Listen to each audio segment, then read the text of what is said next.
August 11న విడుదల కానున్న megastar Chiranjeevi నటించిన బోలాశంకర్ సినిమా టీజర్ను శనివారం విడుదల చేశారు.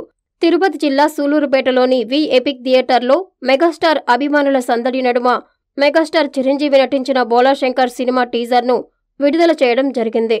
ఈ సందర్భంగా చిరంజీవి సేవా సంఘంకు చెందిన మాభాష ఆధ్వర్యంలో థియేటర్ మేనేజర్ రాజారెడ్డి చేతుల మీదుగా కేక్ కట్ చేయించి అభిమానులకు పంచిపెట్టారు.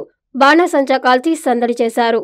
ఈ కార్యక్రమంలో చిరంజీవి సేవా సంఘం గౌరవ అధ్యక్షుడు హరిబాబు, సభ్యులు కోటి, కళ్యాణ్, సూర్య, మునిస్వామి, భానుచంద్ర, వెంకటేష్, రంజిత్, శ్యామ్, జనసేన పార్టీ నాయకులు ఆవుల రమణ, జగదీష్, రాము, కిరణ్, రామ్ చరణ్ యువశక్తి సభ్యులు పూల శివకుమార్, కళ్యాణ్, సదా, నీలేష్ అభిమానులు పాల్గొన్నారు.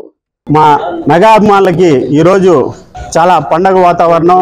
ఫస్ట్గా మాకు వారసులు అందించిన రామ్ చరణ్ దంపతులకి ప్రత్యేక ధన్యవాదాలు తెలియజేస్తున్నాం. అలాగే మా సేవా స్ఫూర్తి డాక్టర్ పద్మభూషణ్ మెగాస్టార్ చిరంజీవి గారు 7-10 వయసులో కూడా యువ కెరటం లాగా ఆయన నటనతో అందరినీ ఆకట్టుకోవడం చాలా ఆనందంగా ఉంది. ఈరోజు రిలీజ్ అయిన ట్రైలర్ మా అభిమానులే కాదు యావత్తు భారతదేశంలో ఉన్న సినీ ప్రేక్షకులందరినీ ఆకర్షించే విధంగా నటించినందుకు ఆయన ఇలాగే నిండు నూరేళ్లు సినిమాలు చేస్తుండాలని మనస్ఫూర్తిగా కోరుకుంటూ ఆయన సంతోషంగా ఇంకా మళ్ళీ చాలా సినిమాలు చేయాలని సూలూరుపేట చిరంజీవి సేవా సంఘం తరపున కోరుకుంటున్నాము. జై చిరంజీవి, జై చిరంజీవి.